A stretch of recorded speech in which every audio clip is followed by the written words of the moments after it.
నమస్కారం. ఆగస్టు 25 నుంచి సెప్టెంబర్ 18 వరకు కన్యా రాశిలోకి శుక్రుడు మరియు కేతువు ఈ రెండు గ్రహాలు కలవబోతున్నాయి కాబట్టి మరి ద్వాదశ రాశుల్లోని 12 రాశుల వారికి ఏ విధంగా ఉండబోతుంది, మరి వారికి శుభ అశుభ ఫలితాల గురించి తెలియచేయడానికి ఈ రోజు మనతో పాటు ఉన్నారు ప్రముఖ జ్యోతిష మరియు వాస్తు పండితులు బ్రహ్మశ్రీ డాక్టర్ నాయకంటి మల్లికార్జున శర్మ గారు. మరి గురువు గారితో మాట్లాడి ఏ ఏ రాశుల వారికి ఏ విధంగా ఉండబోతుందో అడిగి తెలుసుకుందాం. నమస్కారం గురువుగారు. నమస్కారం. గురుగారు, ఆగస్టు 25వ తారీఖు నుంచి సెప్టెంబర్ 18వ తారీఖు వరకు కన్యా రాశిలోకి శుక్రుడు మరియు కేతువు ఈ రెండు గ్రహాలు కలవబోతున్నాయి కాబట్టి మరి ధనుసు రాశి వారికి ఎటువంటి ఫలితాలు రాబోతున్నాయి, మరి వీరికి ఎలా ఉండబోతుంది, మరి ముఖ్యంగా చూసుకున్నట్లయితే ఆదాయం పరంగా మరి ఎటువంటి జాగ్రత్తలు తీసుకుంటే వీరికి బాగుంటుంది అంటారు గురుగారు? తప్పకుండా అమ్మ. ఓం శ్రీ గురుభ్యో నమః. శుక్రకేతువుల యొక్క కంజంక్షన్ అంటే వీనస్ ప్లానెట్ కేతువు యొక్క కంజంక్షన్ జరుగుతుంటుంది. అంటే సహజంగా ఏంటంటే డ్రాగన్ హెడ్ అంటే రాహు, డ్రాగన్ టైల్ అంటే కేతు అని అర్థం. అంటే డ్రాగన్ టైలు వీనస్ ప్లానెట్ కంజంక్షన్ కావటం, బుధక్షేత్రంలో కంజంక్షన్ కావటం వల్ల ఆ ధనస్సు రాశి వాళ్ళకి ఏంటంటే దశమ స్థానంలో ఒక ప్రొఫెషన్ అంటే ఒక వృత్తి స్థానంలో ఈ రెండు ప్లానెట్స్ అనేవి కంజంక్షన్ అయినాయి. కంజంక్షన్ కావటం వల్ల ఏ విధంగా ఉండబోతుంది అనేది మనం చూసుకునేటట్లయితే ఆగస్టు 25వ తారీఖు నుంచి సెప్టెంబర్ 18వ తారీఖు వరకు కూడా 25 రోజుల కాలంలో ఈ రెండు గ్రహాలు కలయిక వల్ల ఏ విధంగా ఉండబోతుంది.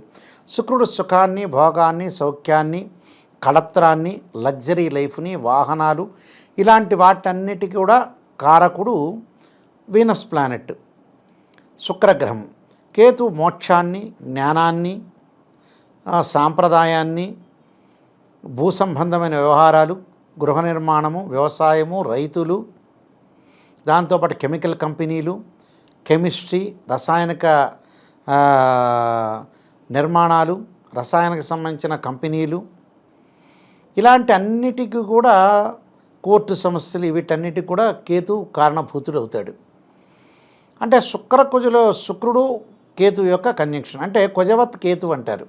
అంటే ఏదైతే కుజుడు ఫలితం అనేది కేతు ఇస్తుందని మనకి చెప్పబడింది. అలానే శనివత్తు రాహు అంటారు. అంటే రెండు గ్రహాల యొక్క కలయిక కన్యారాశిలో బుధక్షేత్రంలో ఏ విధంగా ఉండబోతుంది. శుక్రుడు 1, 2, 4, 5, 8, 9, 11 స్థానాలు మంచివాడు. కేతు 3, 6, 11 స్థానాలు సుఫలితాన్ని ఇస్తాడు. ధనుస్సు రాశి వాళ్ళకి దశమ స్థానంలో శుక్రకేతుల యొక్క కలయిక వల్ల ఏ విధంగా ఉండబోతుంది. శుక్రుడు ఉద్యోగపరంగా ఆపదల నుంచి తొలగిస్తాడు. ఉద్యోగ భద్రత, ఉద్యోగ మార్పిడి, స్థానచలనము, మంచి ఉద్యోగాలకు వెళ్ళటం, నిరుద్యోగులకి ఆశించినంత ఉద్యోగం లభించటము, దాంతోపాటు వివాహ ప్రయత్నాల్లో అనుకూలంగా ఉండటం. అనుకూలంగా అంటే 1, 2 సంబంధాలు తప్పిపోయి 1వ సంబంధం చూస్తారు, అనుగుణంగా ఉండదు. 2వ సంబంధం అనుగుణంగా ఉండదు. 3వ సంబంధం అనేది సక్సెస్ అయ్యే అవకాశాలు ఎక్కువ ఉంటాయి. మంచి సంపన్న కుటుంబంలో కానీ, మంచి ప్రవర్తన కలిగిన అబ్బాయి కానీ అమ్మాయి కానీ, మంచి గుడ్ క్యారెక్టర్ గల పర్సన్ వచ్చే అవకాశాలు ఎక్కువగా ఉంటాయి. వివాహాది శుభ కార్యక్రమాలు, విందులు, వినోదాల్లో పాల్గొనటం, వాహన ప్రాప్తి, అలానే గృహ నిర్మాణం చేపట్టాలన్న ఆసక్తిగా ఒక ప్రణాళికాబద్ధంగా ముందుకెళ్తుంటారు. విదేశాలకు వెళ్ళే అవకాశాలు కూడా ఎక్కువ ఉంటాయి. విద్యార్థులు చదువు పట్ల ఆసక్తి చూపించాలి. అంటే చదువుకోవాలి అనే ఒక ఆలోచన కలగాలి. వృధా భ్రమణం అంటారు. అనవసరమైన తిరుగుళ్ళు తిరగకూడదు. అనవసరమైన ప్రయాణాల వల్ల కొంత డబ్బులు ఖర్చు అయ్యే సూచనలు వీళ్ళకున్నాయి. అంటే వృధా సంచారం అంటారు. అనవసరంగా తిరగటం వల్ల లాభం ఏంది, నిజంగా తిరగాలి కదా. అలాంటి విషయాల్లో కొద్దిగా కేర్గా ఉండాలి. అంటే అనవసరమైన రాద్ధాంతాలకు వెళ్లకుండా, అనవసరమైన దోషణ భూషణలోకి వెళ్లకుండా, అనవసరమైన గొడవలు తగాదాల్లో తలదూర్చకుండా ఉండటం మంచిది.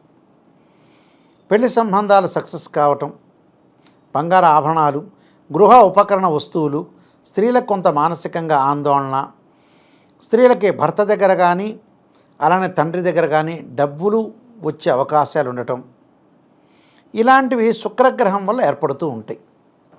అలానే కాస్మెటిక్స్ సంబంధించిన షాపుల వాళ్ళు కానీ, ఫ్యాన్సీ కానీ, జ్యువెలరీ షాప్ వాళ్ళకి కానీ ఆదాయం అనేది గతం కంటే కూడా కొద్దిగా తగ్గే అవకాశాలు ఉంటాయి ఈ రాశి వాళ్ళకి. అంటే మినిమం వస్తుంది, బట్ అధికంగా రాదు.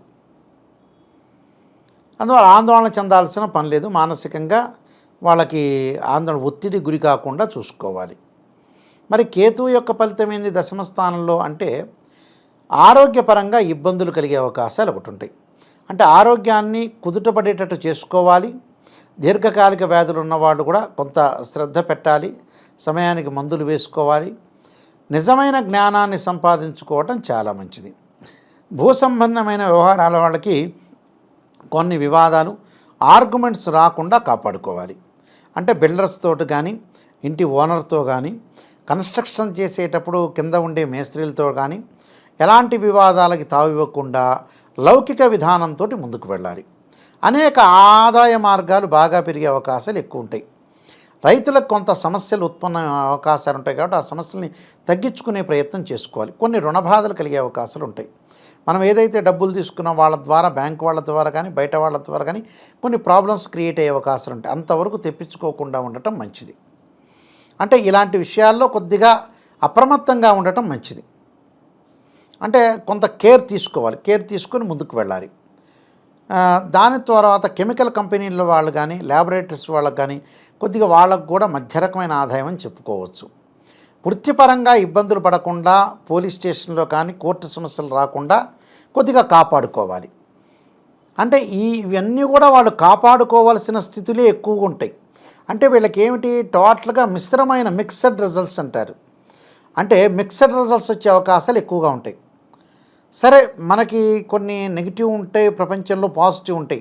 పుట్టినప్పటి నుంచి చనిపోయే వరకు ఎప్పుడు ప్రతి మనిషికి పాజిటివ్ ఉండదు, నెగిటివ్ ఉంటుంది, పాజిటివ్ ఉంటుంది. ఆ నెగిటివ్ను మనం మలుచుకొని ముందుకు వెళ్ళటమే అతనే వ్యక్తిత్వం ఉన్నవాడు అని అర్థం. స్థితప్రజ్ఞుడు అంటారు.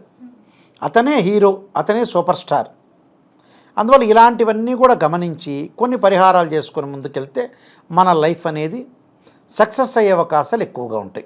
గురుగారు, మరి ధనుసు రాశి వారు వచ్చేసి ఎటువంటి పరిహారం చేసుకుంటే, మరి ఏ దేవుని ఆరాధించి ఏం దానం చేస్తే మరి వీరికి అద్భుతమైన ఫలితాలు వస్తాయి? శుక్రుడు యొక్క అనుగ్రహానికి ఇంకా పెరగటానికి శుక్రుడు యొక్క ఆరాధనతో పాటు అమ్మవారి యొక్క ఆరాధన చేయాలి.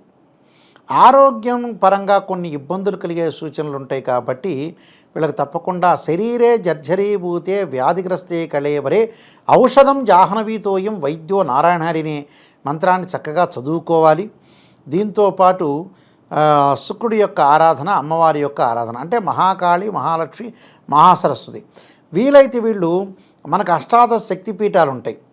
అంటే శ్రీశైలంలో భ్రామరీ పీఠం ఉంటుంది, అలంపూర్లో జోగులాంబ, పిఠాపురంలో పురోహితిక అమ్మవారు అంటారు. అంటే మనం ఏదైతే అష్టాదశ శక్తిపీఠాలు ఉన్నాయో ఆ శక్తిపీఠాల్లోకి వెళ్ళి అమ్మవారి యొక్క ఆరాధన చేయటం వల్ల కూడా వాళ్ళకి వివాహం కాని స్త్రీలకు ఎవరైతే ఉంటారో వాళ్ళకి శీఘ్రంగా వివాహం జరిగే అవకాశాలు ఎక్కువగా ఉంటాయి. అంటే అమ్మవారి యొక్క ఆరాధన, అమ్మవారి యొక్క అంతవరకు వాళ్ళు వెళ్ళలేని వాళ్ళు కూడా అమ్మవారికి శుక్రవారం రోజున శుక్రహోర ఉంటుంది ఉదయం పూట. ప్రదోషకాల సమయంలో కూడా అమ్మవారి యొక్క ఆరాధన చేయటం చాలా మంచిది. చేయటం వల్ల అమ్మవారి యొక్క అనుగ్రహం వల్ల వివాహ ప్రయత్నాలు సఫలీకృతం అయ్యే అవకాశాలు ఉంటాయి. శుక్రుడి యొక్క దోషం పోయే మార్గం అనేది ఖచ్చితంగా ఉంటుంది. బొబ్బర్లు దానం చేయటం చాలా మంచిదమ్మా. ఓకే గురుగారు, ధనుసు రాశి వారికి వచ్చేసి మరి 25 రోజులు ఎటువంటి ఫలితాలు రాబోతున్నాయి, మరి వీరు ఎటువంటి జాగ్రత్తలు తీసుకొని ఎటువంటి పరిహారం చేసుకుంటే వీరి ఫలితాలు ఇంకా వచ్చే ఫలితాలు అద్భుతంగా ఉంటాయనే వాటి గురించి అయితే మాకు తెలియజేశారు. ధన్యవాదాలు గురుగారు. నమస్కారం.